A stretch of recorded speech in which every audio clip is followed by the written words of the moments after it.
që në vendin ton ka ndryshuar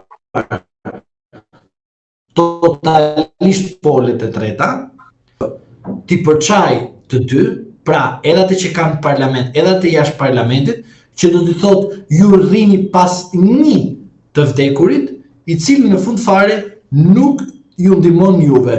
Prandaj, ajo që unë them është kjo, që të jemi realist me qytetarët, opozita e re, ose emrat që ai do të thot, do të jenë thjesht figurative. Pra ai do t'i shpreh, që të shikoj se si do t'i konsumoj publiku, pra se si publiku do të interpretoj qëndrimin e Ramës. Por Rama, kurse si, në asnjë moment, në asnjë rrethan, nuk mund të lej jashtë loje Sali Berishën. Sepse Edi Rama në karrierën e tij politike ka qenë armiku kryesor i Sali Berishës. Dhe anasjet të Sali Berisha kundër Edi Ramës. Por të dy bashkë kanë mbajtur njëri tjetrin në mënyra më të vështira të jetës politike në Shqipëri.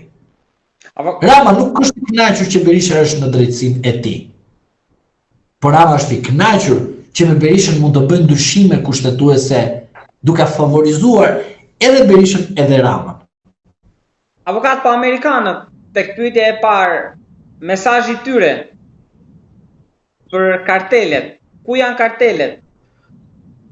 Takimi me përfaqësuesit e SPAK-ut. Nga disa është interpretuar si presion ndaj SPAK-ut për të vepruar. Duhet të keni parasysh diçka. Unë nuk do të futem kurrë në një lojë ku shtetet e huaja, Shtetet e Bashkuara të Amerikës, Bashkimi Evropian, Italia, Kina, Maroko, Suedia, këdoni ju, të lançojnë kartelet drogës me flamur kombëtar. Për mua, si të jetë kombëtar vepra penale, si të jetë ndërkombëtar vepra penale, nuk mund të bëj një dallim kush është banda më e madhe, sepse unë nuk kam statistik të besueshme që të bëj kampionimin ose të mas se si janë më shumë shqiptarët kriminal dhe europianët që kanë më të ndershëm. Krimi nuk ka flamur.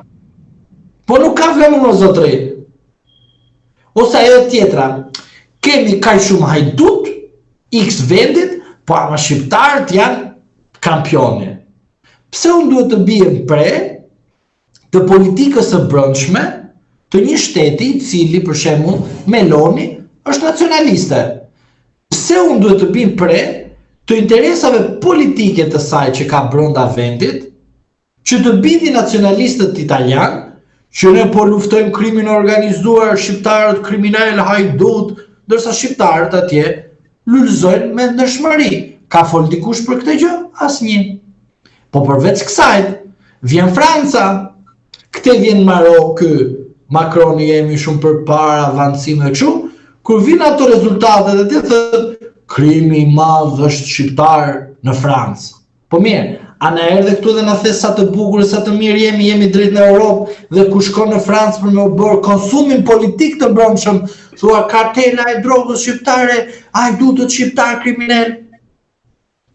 Në këtë lojë ftoj edhe qytetarët, avash, mos bien prerë të asnjë gjë të tillë. Megjithatë, janë të shqetësuar. Kartel drogë ka. Po kurse si urdhro? Megjithatë, amerikanët janë të shqetësuar, duket që janë të shqetësuar, apo gabohem?